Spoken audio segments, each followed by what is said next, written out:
I'm Andrew Schwartz, and you're listening to The Truth of the Matter, a podcast by CSIS where we break down the top policy issues of the day and talk with the people that can help us best understand what's really going on.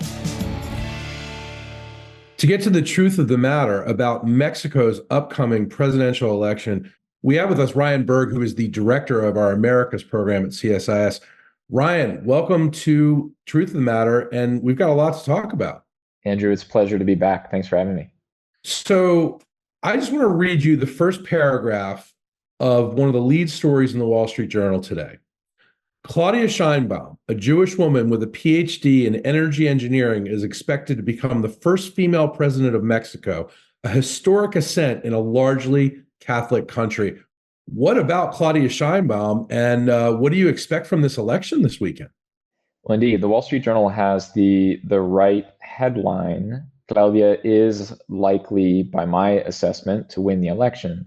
But irrespective of who wins this election, the leading candidates in this election are both women. And that has been a top storyline of this year. You have Claudia Sheinbaum, who the Wall Street Journal makes reference to as Jewish background by way of Europe. Her parents left Europe during the 1930s to avoid Nazi persecution. Grandparents, rather. And on the other side, Xóchitl Gálvez, also a female lead candidate with indigenous roots in Mexico, not something that you often see. So either way, this election is going to be groundbreaking in terms of the victor representing something wholly new for Mexico. So Ryan, you talk about this as a historic election, and it is a historic election because, as you point out, we have two women running for presidency. In the media, it's played out as almost a foregone conclusion that Sheinbaum's going to win, but her opponent is really formidable as well. Tell us about her opponent and what you think her chances are, and what are her chances, even if she doesn't win, of some of the issues that she's interested in becoming policy in Mexico. It's a great question, Andrew. So Xóchitl Gálvez, as I mentioned, is a woman of indigenous background who is a senator in Mexico. Prior to that, she was a minister under the government of Vicente Fox. She's an entrepreneur. She's made a good chunk of money with her own private business. And she's presented herself, frankly, as a role model for many in the country. She is trying to distinguish herself both in the security space, as I mentioned, is a huge policy issue on the campaign trail, and in the economic space, that she has the chops to steward the economy in the right way beyond the sort of 2 to 3% growth that Mexico has been experiencing over the past several years. The problem is that she's fighting against not just Claudia, but also AMLO. He's repeatedly talking about the campaign trail from the bully pulpit, even though the Independent Electoral Institute tells him not to. He's repeatedly using state resources to help her, even though various independent agencies have told him not to. And so Xóchitl is really fighting an uphill battle. And in addition, she's representing three parties that have formed together as a coalition that are all establishment parties. They're considered by many voters to be outmoded, outdated, unmoored from the polity, and discredited, frankly, at this point. Meanwhile, Morena is still the kind of new thing in Mexican politics, at least for the moment. And as far as the polls go, Claudia has a healthy lead in most polls, despite the fact that on occasion you'll see a poll showing Xóchitl up by a couple points or Claudia up by 30 or 40 points. The actual numbers are probably in the 10 to 15% range. So still a very comfortable lead, but perhaps not as much as some of the poll aggregators will show. You had breakfast not too long ago with Xóchitl, and what did you take away from that breakfast with her? As far as candidates go, I took away from that breakfast that she has some serious policy chops. So she really understands the issues and gets into the issues. She had a spread of advisors with her at this breakfast as well, and they were talking together in front of us about their various policy proposals. So very technocratic as well, which leads me to believe that you've got two highly technocratic candidates in this election. I didn't get the chance to have the same level of contact with Claudia, but certainly with Xóchitl, very impressed after having breakfast with her in a group of think tanks in Washington. So Ryan, if she doesn't win as predicted, what kind of role do you think she'll have in Mexican public life following this election? That's a great question, Andrew. She could well be a figure around whom a lot of the opposition continues to orient themselves and some of their policies. We may also see the opposition coalition fall apart after the election. If they lose very badly, they could fall into mutual recriminations and fragmentation again, as we saw before this coalition was built. I think it could go either way. It's just very difficult to say at this point because I think the margin of victory, frankly, matters a lot to what happens to the Mexican opposition after this election. All right, so let's talk about Sheinbaum for a second. I want to talk about both women who are pretty extraordinary candidates, as you point out, in a country that's known for its machismo. Sheinbaum has a commanding lead in the polls ahead of Sunday's election, and it's rooted in her endorsement of Mexico's popular national leader. Of course, we're talking about President Andrés Manuel López Obrador, AMLO, who really has shepherded Sheinbaum's career, hasn't he?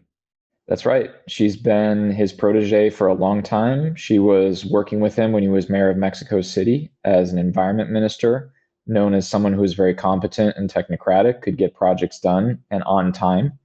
Then, when he ascended in 2018 to the presidency from the mayor of Mexico position, he helped to elevate her to that same position. And so she, in many ways, has been following in his footsteps and was groomed for this position long ago, many would argue. And what they're trying to do is very difficult in any political setting, including in Mexico, which is to transfer a lot of the popularity that he has personally to her candidacy and help that carry over into her administration. But the two couldn't be more different in terms of their personalities. She, very technocratic, very scientific, has an air of aloofness to some voters, not particularly warm or charming to some voters, whereas AMLO is completely the opposite. Not a technocrat by any stretch of the imagination. Many would consider him to be populist, but also quite close to the people, has a very kind of charming, folksy way of communicating that has allowed him to sustain popularity even during difficult periods when there have been corruption scandals and personal scandals. So what they're trying to do is very difficult, and the two personalities here are also very difficult as well, and that's become apparent on the campaign trail. The key thing that many in the United States are looking at in this election is what is it going to mean for U.S.-Mexico relations, of course. And AMLO has not always been the easiest leader for the United States to deal with. He's not known as an internationalist. He doesn't speak English. Sheinbaum, on the other hand, has spent time in the United States. She lived in the Bay Area for a while. Some think she might be more of an internationalist, maybe a better partner for the United States. But of course, she is, as reports indicate, pretty beholden to her mentor. So what does this all mean for the United States? Well, it's a great question, Andrew. And one thing that's quite interesting is we have near simultaneous elections this year. Mexico has a 6-year mandate. We obviously have a 4-year mandate. So the way we line up only once every 12 years. So it's pretty historic times. We don't really know who is going to win on the U.S. side. And I could see dramatically different relationships given if it's a Biden victory or a Trump victory, assuming it's Sheinbaum. The other thing is many are assuming that because of her technocratic background, she's going to be more open to working with the United States. She's going to be more evidence-based in some of her policy decisions, just more open generally to being a partner on some of the issues that we care about the most, the economic cooperation and, of course, the security and migration cooperation. However, she did say recently at the third-party debate that the era of submissiveness in Mexican diplomacy is over. And she was, of course, referring to the United States. So AMLO had ushered in for her the era of Mexican pride in its foreign policy and the end of the era of so-called submissiveness, particularly to the United States. When I hear those kinds of words, I don't think of a particularly warm and cozy cooperative relationship with the United States. So we could end up getting perhaps not an AMLO 2.0, but a rather difficult relationship if it's Sheinbaum, given some of those words from the last debate. So what are the key issues in Mexico? And other than AMLO, what has differentiated Sheinbaum from her opponent? So security is one of the top issues in this election. The AMLO government's policy was basically to take a campaign slogan from 2018, abrazos no balazos, hugs not bullets, for cartels, and turn it into a policy. And this didn't work out very well. It's been the most homicidal sexenio or 6-year mandate in Mexico's history. Homicides are continuing to rise. At about year 5 of the 6-year term, they had already outpaced Mexico's homicides in the 6-year term of the predecessor. And in many ways, organized crime is turning its model into a territorial control model. In other words, cartels control large stretches of Mexican territory and derive profit from those territories and everything that happens within them. So it's no longer about the product itself that Mexican cartels are pushing. It's about any economic activity that takes place within a territory of control. So security is front and center of this campaign, and it's one area in which Xóchitl Gálvez has tried to make a distinction with Claudia Sheinbaum. Unfortunately, I don't think she's really made much of a distinction, or she hasn't convinced voters that she has a convincing plan for security, even though security polls as one of the top issues. Water is another one of the issues that is front and center in this campaign. Mexico City could be on the verge of running out of running water. There have already been rationing in other parts of Mexico, including in Monterrey, which is the industrial hub of the north. Mexico is suffering under a severe drought at the moment, and water is involved in all of the industrial processes that we're talking about for nearshoring. It's involved in auto manufacturing, it's involved in semiconductors, it's involved in battery production, it's involved in all the things that we're really caring a lot about extricating from East Asia to the Americas. And if Mexico doesn't have secure water, there's no way it can perform that ability to absorb that foreign direct investment. So it's security, it's water, it's the state of the economy, it's the state of the public finances, Andrew. López Obrador had been known as being very fiscally conservative. In fact, many would argue that he even used the budget as a weapon against some of his opponents to cut programs that they favored. And in the last 18 months, he simply expanded the fiscal budget dramatically to pay for some of the big pet projects that he's been shepherding through over the last 6 years. There will need to be an era of fiscal adjustment in the next government.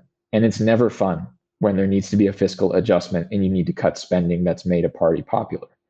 Claudia has denied the necessity for a fiscal adjustment on the campaign trail. This is something that the candidates are arguing about and something that is not exactly very fun to talk about. So there are a lot of difficult issues on the campaign trail. But for now, Claudia has convinced most Mexican voters, according to polls, that they need to continue making history. The country is doing well enough that they should continue on the path of the so-called fourth transformation that López Obrador has set them on. Ryan, this goes to the security question.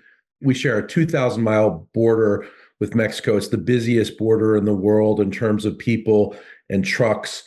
What about that issue for the Mexican people, and how does it figure into this election? Well, it's important to note that Mexico has become not just a sending country in terms of migration. We've seen an uptick in Mexican nationals as part of the CBP numbers, in addition to those from other parts, not just of the region, but much further afield: Chinese nationals, Indian nationals, African nationals, folks who are making extremely long journeys to countries within Latin America and the Caribbean that don't have visa requirements, and then jumping through Mexico to try to get to the United States. Because Mexico is becoming such a recipient country, migration is becoming a domestic issue for Mexico as well. The Mexican Migration Agency simply doesn't have the capacity to handle the amount of asylum applications that it's received. And so that's something that's gotten some attention on the campaign trail. And frankly, the Mexicans, I think, are tiring of Mexico becoming a transit country and all of the associated challenges with becoming a transit country for this massive migration towards the United States. Frankly, I think the Mexicans are looking to crack down on some of this migration. They're looking to curtail it in the same way that the United States is looking to curtail it. So they've certainly used migration as a way to push the United States, as a way to build more autonomy from the United States and to get concessions. But at the end of the day, they have some of the same interests that we do in terms of curtailing the flow, because the flow is just simply too large for them to handle. And the last thing I'll say, Andrew, is the Mexicans don't have a super strong interest in having a lot of folks wait around in Mexico, sometimes years, to have their asylum claims heard. That's not a situation that they want to uphold. It's a breeding ground for organized crime recruitment. It's a breeding ground for violence. It's a breeding ground for a whole number of issues that the Mexicans would rather not have to deal with, use public dollars to address other challenges. So migration has become very much a domestic issue in Mexico, much as it has in the United States. Ryan, AMLO forged a working relationship with both the Trump and the Biden administrations on migration efforts, for instance. What about trade? The US Mexico Canada agreement, which is, of course, the trade pact that has made Mexico the largest US trade partner, that's got to be key to her success if she is indeed elected on Sunday, doesn't it? It is key to any Mexican president's success. I think many years ago, Mexico made its bed, so to speak, with the United States. And I would argue that it's been a terrific bet for Mexico. Mexico's GDP per capita has risen dramatically over the last 25 years. The generation that was born in the 90s lives in a completely different country in the 2020s than the generation that was born, than their parents, which were born in a country that was much less integrated with the United States. Mexico has the largest and most sophisticated manufacturing base in Latin America, and about $3 million a minute crosses the southern border as a part of the USMCA agreement. So Mexico, I would argue, has made its bed with the United States, and it's been a pretty good economic bet for Mexico. When I saw Sheinbaum in person about a month ago at a big conference in Acapulco, she spoke very favorably about doubling down on the U.S. relationship, trying to get more nearshoring investment, continuing the boom in interest that U.S. companies have, and putting more investment and supply chains into Mexico. One thing that she wasn't really willing to say was that the Mexicans were willing to get on board with the U.S. vision of China. And one thing that I would highlight for our listeners, Andrew, that could become problematic is an upcoming review that all three countries party to the USMCA, US, Canada, and Mexico. In 2026, we have to review the framework for the agreement, and we all have to positively agree to continue the relationship. Otherwise, it expires after 10 years. So in 2036, the trade relationship ends if we don't confirm that we want to continue it. One of the things that will be big in that review is the issue of China and Chinese investment in Mexico, which many of us suspect is kind of a backdoor through the USMCA into the United States without paying the full frontal tariffs that otherwise Chinese products would pay if they were just shipped to the United States. And Claudia was unwilling, I think, to make any statements about Chinese investment in Mexico unfavorable to China. And I would say that on the horizon, this is a major issue between the US and China. We don't see eye to eye on China and Chinese investment in Mexico.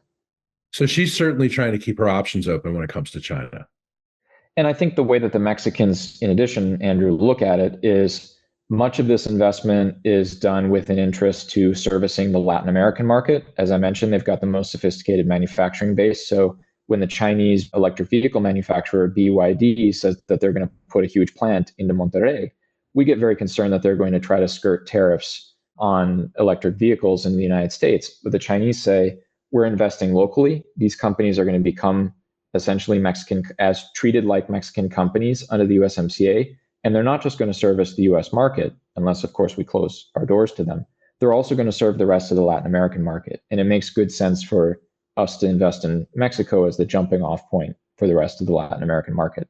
So I think she wants to keep that option open as an investment option. But of course, you can see how this goes up against some US concerns. Yeah, and for now, recently the Biden administration put tariffs on Chinese EVs and and on solar panels, and that's clearly something that's brewing. And as you point out, Mexico seen by some as a backdoor. Ryan, I want to shift a little bit because I think the one thing that I keep hearing from analysts and people who are close Mexico watchers is they don't know what kind of daylight there's going to be between AMLO and Sheinbaum. AMLO, of course, a very dominating presence in Mexican politics.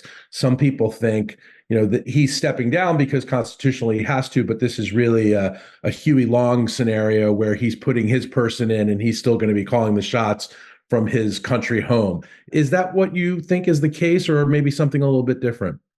I think it depends on a couple things. The issue set matters. So there are certain things that I think he really cares about, which he sees as central to the Morena party and the fourth transformation movement. Some of these big pet projects that I mentioned, like oil refinery, a tourist train in the Yucatan Peninsula, the energy policies that favor Pemex and CFE, local firms, over foreign investors, which, by the way, runs afoul of the USMCA. These kinds of things are central to Morena's identity, and I very much doubt he'll let her have much daylight. between himself and her on these policies. And on the campaign trail, she's shown zero daylight on these issues.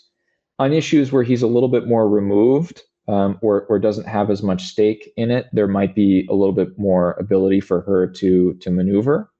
The other thing that I think is critical here, and nobody is talking about this, again, I mentioned seeing Claudia in person. I saw AMLO in person about a month ago as well. And he looks tired. He suffered a heart attack while president in 2022.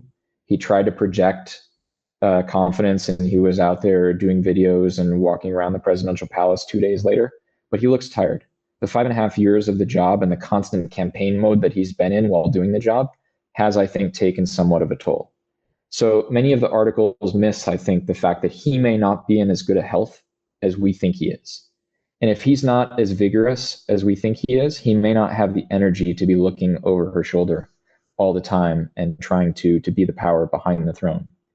That said, I think he's got a couple tools here to keep her loyal to the movement, not just the pet projects that I mentioned. There are two other things I'll mention.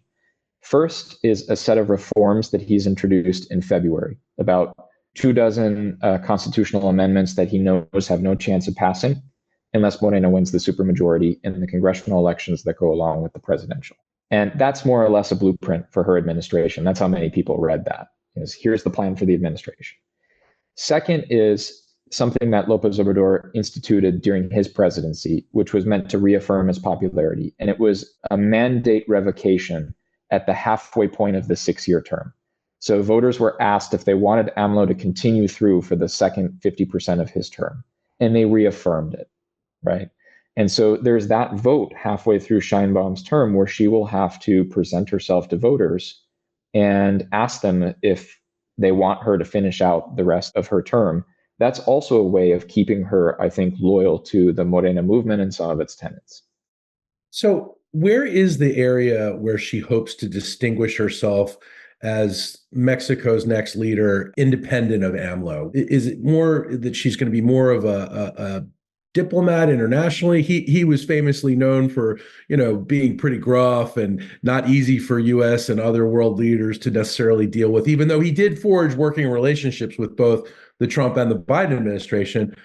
She seems a little bit more polished, if you will. I think it's the personality that differentiates a little bit, but I also think, and many analysts have pointed out, that even though she's going to uphold some of the energy policies of Morena, such as preferring or prioritizing Pemex and CFE in domestic transmission and electricity provision, she is open to the idea of more investment in green technology and green energy, given that she's a climate scientist. She did her postdoc, as you mentioned, the University of California, Berkeley, in this topic. She worked for the ICC Intergovernmental Panel on Climate Change, right? So there's a lot there to suggest that she's interested or more interested in environmental policy than he is. And so while it, on the one hand, will be focused on the fossil fuels through Pemex and CFE, I think she's far more open to some of those investments if the money is there. Remember the point I made about fiscal adjustment. But if the money is there to invest in that, she's certainly signaled that she's open to it. So that's one area where folks have certainly pointed she could make herself different than him. Ryan, fascinating as always. With Mexico's upcoming election, it seems like U.S.-Mexican relations are going to continue to get even more interesting for your studies, and we'll look forward to having you back to talk about all of it. Thanks very much for having me on, Andrew. Always a pleasure. If you enjoyed this podcast, check out our larger suite of CSIS podcasts. From Into Africa, The Asia Chessboard, China Power, AIDS 2020, The Trade Guys, Smart Women, Smart Power, and more. You can listen to them all on major streaming platforms like iTunes and Spotify. Visit csis.org/podcasts to see our full catalog.